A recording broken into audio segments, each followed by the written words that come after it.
Bonjour éclaireur Pro-Vérité, bonjour à tous mes condisciples de l'indéboulonnable classe éclaireur Pro-Vérité. Mon édito aujourd'hui a pour titre Les losers. Ces socialistes ont dirigé la Côte d'Ivoire pendant l'ère Gbagbo. Ils avaient élu domicile au palais présidentiel quand l'hiver devenait rude chez eux en France. C'était la belle époque.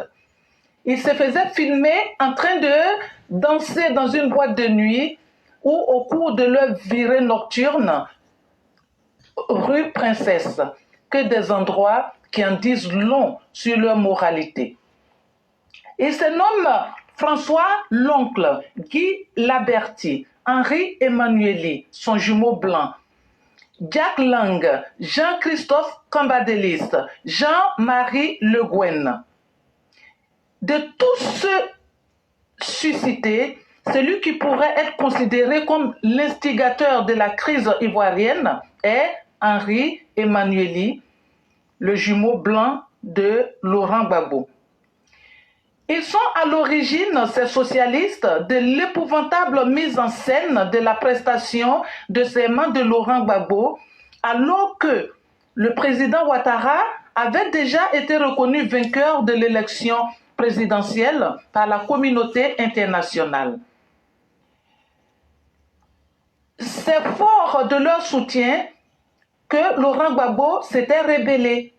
Hier, ils l'ont poussé à l'entêtement, ce qui va occasionner 3000 morts. Ce sont les mêmes qui l'avaient accueilli de 1982 à 1988, alors que Laurent avait pris la fuite pour simuler une quelconque méchanceté du président Félix Houphouët-Boigny. Alors, croyez-vous qu'il soit incapable de recruter des insulteurs aujourd'hui contre le président Ouattara pour démoraliser ses militants? N'oublions pas ceci.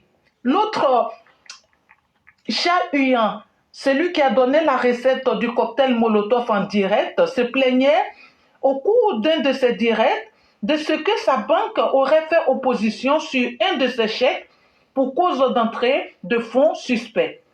Alors, c'est à se demander d'où provient ce chèque et qu'en est le montant.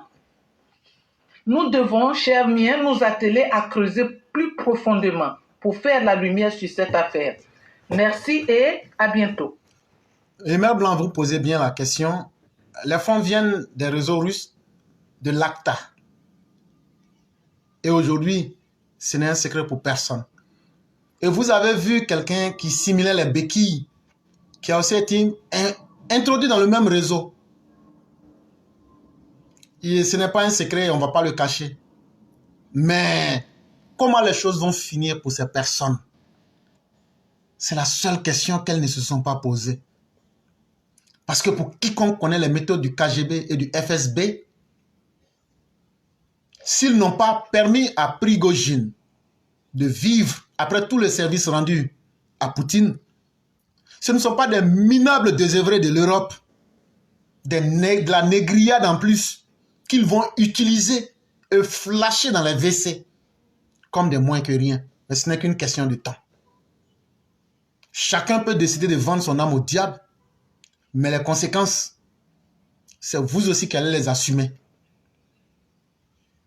Et une chose est évidente, le printemps des socialistes qui sont en réalité des SDF politiques en France, ce temps-là est bien révolu. Et c'est un souvenir qui est douloureux. Mais aujourd'hui, le vent de l'histoire a beaucoup changé. Vous les pro-Gbagbo, là, vous n'avez pas dit que vous êtes bêtes. Hier, là, il y avait un milicien gendarmerie derrière vous. Cette fois-ci, là, ça sera vous seul face à votre destin. Et là, c'est qu'on va vous montrer, là. Vous n'allez pas regretter. En tout cas, on vous a suffisamment averti. Ceux qui vous blaguent, là, venez mourir pour eux. Quand ils étaient au pouvoir, là, j'espère qu'ils ont donné assez d'argent à vos familles pour que vous soyez malheureux au point aujourd'hui qu'ils puissent vous attirer en vous disant « Si vous venez mourir pour nous, on va vous donner une nouvelle vie. » En tout cas, vous aurez une nouvelle vie qui va passer d'abord par votre mort.